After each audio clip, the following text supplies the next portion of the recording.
कृष्णनगर नामक गोटे ग्राम रे जड़े ब्राह्मण रोते। से ब्राह्मण पुरोहित भाव में कार्य करुले।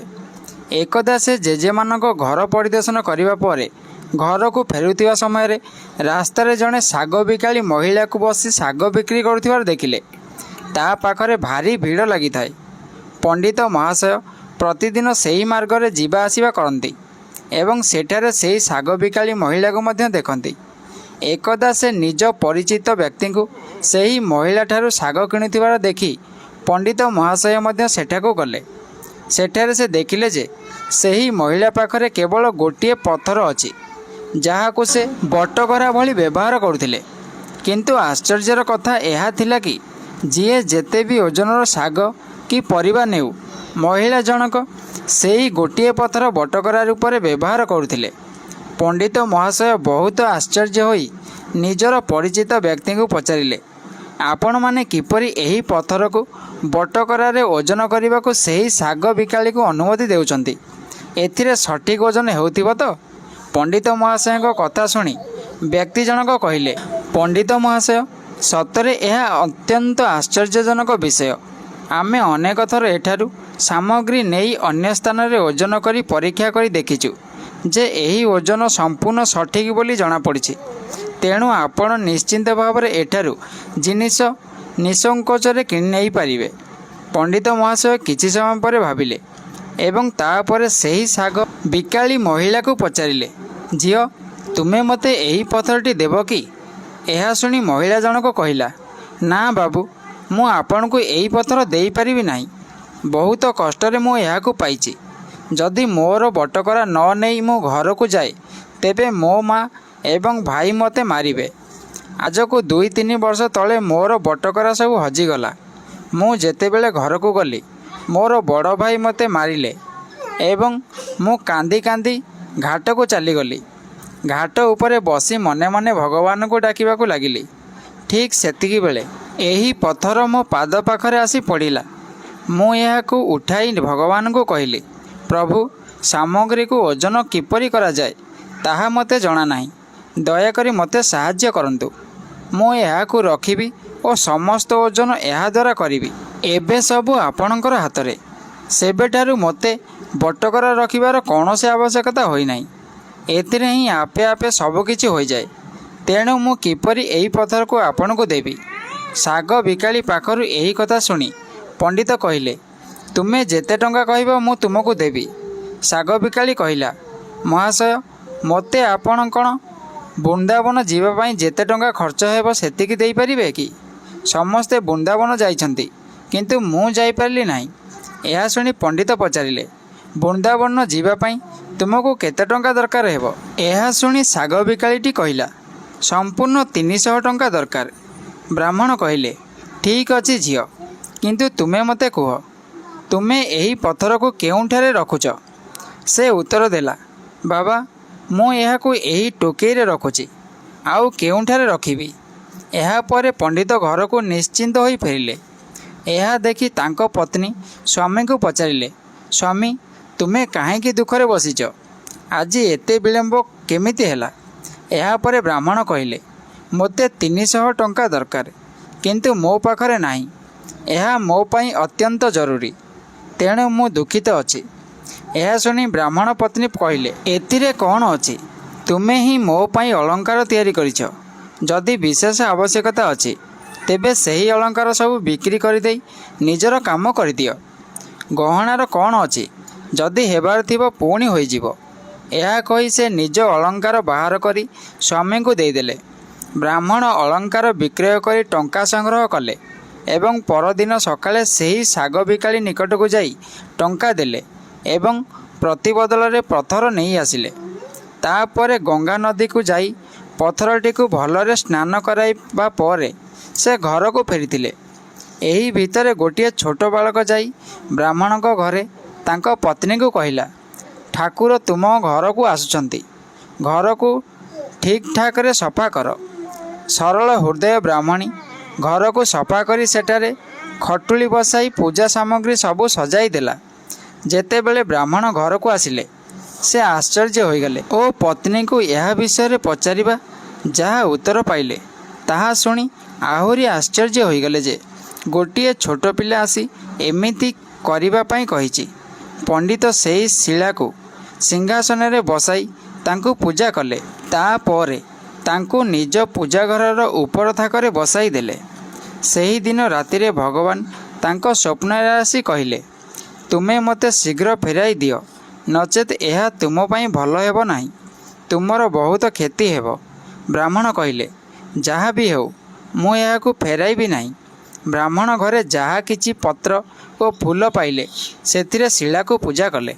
2-4 ଦିନ ପରେ ଭଗବାନ ପୁଣି ସ୍ୱପ୍ନରେ ଆସି ତାଙ୍କୁ କହିଲେ ଯେ ତୁମେ ମୋତେ ନେଇ ଫିଙ୍ଗି ଦେଇ ଆସ, ନଚେତ୍ ତୁମର ପୁଅ ମରିଯିବ। ଏହିଥର ବି ବ୍ରାହ୍ମଣ କହିଲେ, ଯାହା ବି ହେଉ କିନ୍ତୁ ମୁଁ ତୁମକୁ ଫିଙ୍ଗିବି ନାହିଁ। ଏହାକୁ ହେବାର 1 ମାସ ବି ପୂରି ନଥିଲା, ବ୍ରାହ୍ମଣର ଏକମାତ୍ର ପୁଅ ମରିଗଲା। କିଛି ଦିନ ପରେ ସେ ପୁଣି ସ୍ୱପ୍ନରେ ଦେଖିଲେ, ବର୍ତ୍ତମାନ ବି ସମୟ ଅଛି, ମୋତେ ନେଇ ଫେରାଇ ଦିଅ ବା ଫିଙ୍ଗି ଆସ, ନଚେତ୍ ତୁମର ଝିଅ ମରିଯିବ। ବ୍ରାହ୍ମଣ କିନ୍ତୁ ପୂର୍ବପରି ସମାନ ଉତ୍ତର ଦେଇଥିଲେ ଏବଂ କିଛି ଦିନ ତାଙ୍କ ପରେ ଝିଅ ମଧ୍ୟ ମରିଗଲା। କିଛି ଦିନ ପରେ ସେହି ସମାନ ସ୍ୱପ୍ନ ଦେଖିଲେ ଯେ ଏଥର ତୁମର ପତ୍ନୀଙ୍କର ମୃତ୍ୟୁ ହୋଇଯିବ। ଏଇଥର ବି ବ୍ରାହ୍ମଣଙ୍କର ସେହି ସମାନ ଉତ୍ତର। ଶେଷରେ ତାଙ୍କ ପତ୍ନୀଙ୍କର ମଧ୍ୟ ମୃତ୍ୟୁ ଘଟିଥିଲା। ଏହା ସତ୍ତ୍ୱେ ବ୍ରାହ୍ମଣ ନିଜ କଥାରେ ଅଟଳ ରହିଲେ। ଏହା ଦେଖି ଲୋକେମାନେ ଭାବିଲେ ପଣ୍ଡିତ ବୋଧେ ପାଗଳ ହୋଇଯାଇଛି। କିଛି ଦିନ ପରେ ସେ ପୁଣି ସ୍ୱପ୍ନ ଦେଖିଲେ, ଦୟାକରି ଏବେ ବି ସମୟ ଅଛି, ମୋତେ ଫେରାଇ ଆସ, ନଚେତ୍ 7 ଦିନ ପରେ ତୋର ମଧ୍ୟ ମୃତ୍ୟୁ ହେବ, ତୋ ଉପରେ ବଜ୍ରପାତ ପଡ଼ିବ। ଏହା ଶୁଣି ସେ ହାତ ଯୋଡ଼ି କହିଲେ, ଯାହା ବି ହେଉ ମୁଁ ତୁମକୁ ସେହି ମହିଳା ଟୋକେଇରେ ରହିବାକୁ ଦେବି ନାହିଁ। ଏବେ ବ୍ରାହ୍ମଣ ପ୍ରଭୁଙ୍କୁ ଗୋଟିଏ ମୋଟା କନାରେ ଗୁଡ଼ାଇ ନିଜ ଦେହରେ ବାନ୍ଧି ରଖିଲା। ସେ ଶିଳାଟିକୁ ସବୁବେଳେ ଏହିପରି ବାନ୍ଧି ରଖିଥିଲେ। ଏହା କରିବା ପରେ କେତେ ବଡ଼ ବଜ୍ରପାତ ଆସିଲେ ବି ତାକୁ ଛୁଇଁ ନ ପାରି ଫେରି ଯାଉଥିଲା। ବର୍ତ୍ତମାନ ଆଉ ମାତ୍ର 3 ଦିନ ବାକି ଅଛି।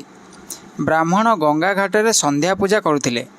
ସେତେବେଳେ 2 ଜଣ ସୁନ୍ଦର ବାଳକ ତାଙ୍କ ନିକଟକୁ ଆସି ପାଣି ଭିତରକୁ ଡେଇଁ ପଡ଼ିଲେ। ସେମାନଙ୍କ ମଧ୍ୟରୁ ଜଣେ ଟିକେ ଶ୍ୟାମଳ ଏବଂ ଅନ୍ୟ ଜଣେ ଗୋରା ଥିଲେ। ତାଙ୍କର ଶରୀର କାଦୁଅରେ ଭରି ହୋଇଗଲା ଓ ସେମାନେ ପାଣି ଭିତରେ ଯେପରି ଖେଳୁଥିଲେ, ପାଣି ଛିଡ଼ିକି ହୋଇ ବ୍ରାହ୍ମଣଙ୍କ ଶରୀର ଉପରେ ପଡ଼ିଗଲା। ବ୍ରାହ୍ମଣ କହିଲେ, ବାବୁ ତମେମାନେ କିଏ?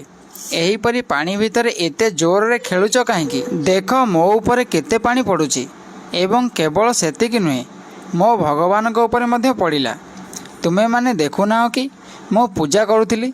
ଏହାପରେ ସେ 2 ବାଳକ କହିଲେ, କ୍ଷମା କରିବେ ବାବା, ଆମେ ତୁମର ଠାକୁରଙ୍କ ଉପରେ ଓ ତୁମ ଉପରେ ପାଣି ପକାଇଲୁ।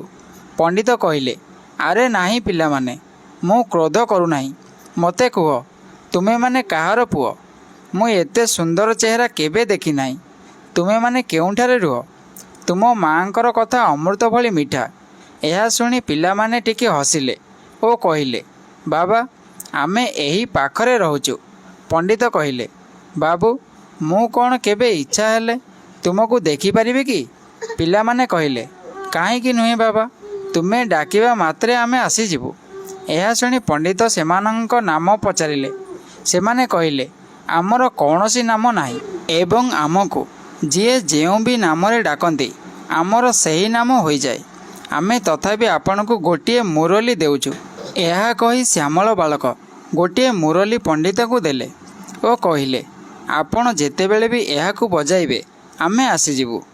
ଏହାପରେ ସେ ଗୋରା ବାଳକଟି ଗୋଟିଏ ଫୁଲ ଦେଇ କହିଲା, ବାବା ଏହାକୁ ନିଜ ପାଖରେ ରଖ, ଆପଣଙ୍କର ମଙ୍ଗଳ ହେବ। ଏହା କହି ସେମାନେ ଚାଲିଗଲେ। ସେମାନେ ଆଖି ଆଗରୁ ଅଦୃଶ୍ୟ ନ ହେବା ପର୍ଯ୍ୟନ୍ତ ପଣ୍ଡିତ ତାଙ୍କୁ ଦେଖୁଥିଲେ। ସେ ଭାବୁଥିଲେ ଏ ଦୁହେଁ ବହୁତ ସୁନ୍ଦର, କେଜାଣି ମୁଁ ସେମାନଙ୍କୁ ଆଉ ଥରେ ଦେଖିପାରିବି କି ନାହିଁ। ଏହାପରେ ବ୍ରାହ୍ମଣ ଫୁଲକୁ ଚାହିଁ ଭାବିଲେ, ଏହି ଫୁଲଟି ବହୁତ ସୁନ୍ଦର, ଏହାର ସୁଗନ୍ଧ ଭାରି ମନୋହର, କିନ୍ତୁ ମୁଁ ଏହା କ'ଣ କରିବି ଏବଂ ଏହାକୁ କେଉଁଠି ରଖିବି? ଗୋଟିଏ କାମ କରିବି, ଏହାକୁ ନେଇ ରାଜାଙ୍କୁ ଦେଇଦେବି। ଏହା ଭାବି ସେହି ଫୁଲଟିକୁ ନେଇ ରାଜାଙ୍କୁ ଦେଇଦେଲେ। ରାଜା ବହୁତ ଖୁସି ହେଲେ ଓ ସେ ଏହାକୁ ରାଜପ୍ରସାଦକୁ ନେଇ ନିଜ ବଡ଼ ରାଣୀଙ୍କୁ ଦେଲେ। ଠିକ୍ ଏହି ସମୟରେ ସାନ ରାଣୀ ଆସିଗଲେ ଓ ଫୁଲକୁ ଦେଖି କହିଲେ, ମହାରାଜ ମୋତେ ବି ଏହିପରି ଗୋଟିଏ ଫୁଲ ଦିଅନ୍ତୁ। ନଚେତ୍ ମୁଁ ନଦୀରେ ବୁଡ଼ି ମରିଯିବି।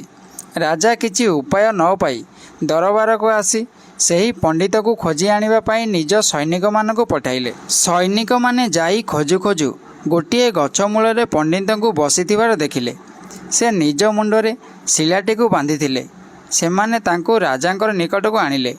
ରାଜା କହିଲେ, ପଣ୍ଡିତ ମହାରାଜ, ମୋତେ ଆଉ ଗୋଟିଏ ଫୁଲ ଦରକାର। ପଣ୍ଡିତ କହିଲେ, ରାଜନ, ମୋ ପାଖରେ ତ କେବଳ ଗୋଟିଏ ଫୁଲ ଥିଲା, କିନ୍ତୁ ଦେଖନ୍ତୁ, ମୁଁ ଚେଷ୍ଟା କରିବି। ଏହାପରେ ବ୍ରାହ୍ମଣ ସେହି ବାଳକମାନଙ୍କୁ ଖୋଜିବା ପାଇଁ ବାହାରି ଗଲେ। ହଠାତ୍ ତାଙ୍କୁ ମୁରଲୀ କଥା ମନେ ପଡ଼ିଗଲା। ସେ ମୁରଲୀ ବଜାଇଲେ। ସେହି ମୁହୂର୍ତ୍ତରେ ଗୌରୀ ଶ୍ୟାମ ଯୋଡ଼ି ସେଠାକୁ ଆସିଗଲେ। ବ୍ରାହ୍ମଣ ସେମାନଙ୍କ ରୂପ ମାଧୁର୍ଯ୍ୟରେ ମୋହିତ ହୋଇଗଲେ। କିଛି ସମୟ ପରେ ସେ କହିଲେ, ଆରେ ବାବୁ, ମୋତେ ଆଉ ଗୋଟିଏ ଫୁଲ ଦରକାର। ତୁମେମାନେ ଦେଇଥିବା ଫୁଲ ମୁଁ ରାଜାଙ୍କୁ ଦେଇଦେଲି। ବର୍ତ୍ତମାନ ରାଜା ଆଉ ଗୋଟିଏ ଫୁଲ ମାଗିଛନ୍ତି। ଗୋରା ବାଳକଟି କହିଲା, ଆମ ପାଖରେ ଆଉ ଫୁଲ ନାହିଁ, କିନ୍ତୁ ଆମେ ଆପଣଙ୍କୁ ଏପରି ଏକ ସ୍ଥାନକୁ ନେଇଯିବୁ ଯେଉଁଠାରେ ଏପରି ଫୁଲ ବଗିଚା ଅଛି। ଆପଣ ଆଖି ବନ୍ଦ କରନ୍ତୁ। ବ୍ରାହ୍ମଣ ନିଜ ଆଖି ବନ୍ଦ କରିଦେଲେ ଓ ପିଲାମାନେ ତାଙ୍କ ହାତ ଧରି ତାଙ୍କୁ କଥା କଥାରେ ଜଣା ନାହିଁ କେଉଁ ରାସ୍ତାରେ ଗୋଟିଏ ସ୍ଥାନକୁ ନେଇଗଲେ। ସେଠାରେ ପହଞ୍ଚିବା ପରେ ବ୍ରାହ୍ମଣ ଆଖି ଖୋଲିଲେ ଓ ସେହି ସ୍ଥାନଟିକୁ ଦେଖି ଆକର୍ଷିତ ହୋଇଗଲେ। ଏହା ଗୋଟିଏ ସୁନ୍ଦର ସ୍ଥାନ ଯେଉଁଠାରେ ବହୁତ ଗୁଡ଼ିଏ ସୁନ୍ଦର ସୁନ୍ଦର ଗଛ ଗୁଡ଼ିକ ଅଛି। ଏହି ଜାଗାଟି ମଧୁର ସୁଗନ୍ଧରେ ସୁସଜ୍ଜିତ ହୋଇ ରହିଥିଲା। ଉଦ୍ୟାନର ମଝିରେ ଗୋଟିଏ ବଡ଼ ସୁନ୍ଦର ପ୍ରାସାଦ ଅଛି। ବ୍ରାହ୍ମଣ ଦେଖିଲେ ସେହି ପିଲାମାନେ ସେଠାରେ ନଥିଲେ। ସେ ସାହସର ସହିତ ସେହି ପ୍ରାସାଦ ଆଡ଼କୁ ଗଲେ। ଯେତେବେଳେ ସେ ରାଜପ୍ରାସାଦ ଭିତରକୁ ଗଲେ, ସେ ଦେଖିଲେ ଯେ ଏହା ସବୁ ଦିଗରୁ ଗୋଟିଏ ସୁନ୍ଦର ସୁସଜ୍ଜିତ ସ୍ଥାନ। ଏହାର ମଝିରେ ଗୋଟିଏ ଐଶ୍ୱର୍ଯ୍ୟର ରତ୍ନ ଖଞ୍ଜିତ ସିଂହାସନ ଅଛି। ସିଂହାସନ ଖାଲି ଥିଲା, କିନ୍ତୁ ପଣ୍ଡିତ ସେହି ସ୍ଥାନକୁ ମନ୍ଦିର ଭାବରେ ବିବେଚନା କରିଥିଲେ ଏବଂ ସେହି ସିଂହାସନକୁ ମୁଣ୍ଡ ନୁଆଁଇ ପ୍ରଣାମ କଲେ। ସେହି ସମୟରେ ତାଙ୍କ କପାଳରେ ବନ୍ଧା ହୋଇଥିବା ଶିଳା ଖୋଲି ତଳେ ପଡ଼ିଗଲା। ଯେତେବେଳେ ପଣ୍ଡିତ ଏହାକୁ ଉଠାଇବା ପାଇଁ ହାତ ବଢ଼ାଇଲେ, ସେତେବେଳେ ଶିଳାଟି ଫାଟିଗଲା ଓ ପ୍ରଭୁ ଲକ୍ଷ୍ମୀ ନାରାୟଣ ଏଥିରୁ ବାହାରି ସେହି ଶୂନ୍ୟ ସିଂହାସନରେ ବସିଗଲେ। ପ୍ରଭୁ ନାରାୟଣ ହସି ହସି ପଣ୍ଡିତଙ୍କୁ କହିଲେ, ଆମେ ତୁମକୁ ବହୁତ ଦୁଃଖ ଦେଇଛୁ, କିନ୍ତୁ ତୁମେ ଟିକିଏ ବି ବିଚଳିତ ହୋଇନାହ। ଏତେ ଦୁଃଖରେ ମଧ୍ୟ ତୁମେ ଆମକୁ ଛାଡ଼ି ନାହ, ବରଂ ଆମକୁ ଧରି ରଖିଛ। ଏଥିପାଇଁ ଆମେ ତୁମକୁ ଏହି ସ୍ଥୂଳ ଶରୀରରେ ଏଠାକୁ ନେଇ ଆସିଛୁ। ଆମେ ତୁମ ପରି ଭକ୍ତଙ୍କୁ କିପରି ତ୍ୟାଗ କରିପାରିବୁ, ଯିଏ ନିଜ ପତ୍ନୀ, ପୁଅ, ଘର, ଶିକ୍ଷକ, ଧନ ସମ୍ପତ୍ତି ଛାଡ଼ି ଆମକୁ ଆଶ୍ରୟ କରିଛନ୍ତି। ଏଠାରେ ଦେଖ, ତୁମର ପତ୍ନୀ, ତୁମ ଝିଅ ଏବଂ ପୁଅ ଏଠାରେ ଠିଆ ହୋଇଛନ୍ତି। ଏମାନେ ମଧ୍ୟ ମୋତେ ନମସ୍କାର କରୁଛନ୍ତି। ତୁମେ ସମସ୍ତେ ମୋତେ ପ୍ରାପ୍ତ କରିଛ। ତୁମର ଦୃଢ଼ ଭକ୍ତି ଦ୍ୱାରା ତୁମର ସମଗ୍ର ପରିବାର ମୁକ୍ତ ହୋଇଗଲା। ଏହିପରି ଭାବରେ ସେହି ପଣ୍ଡିତ ଓ ତାଙ୍କ ପୂରା ପରିବାର ବୈକୁଣ୍ଠପୁରରେ ବାସ କରିଲେ।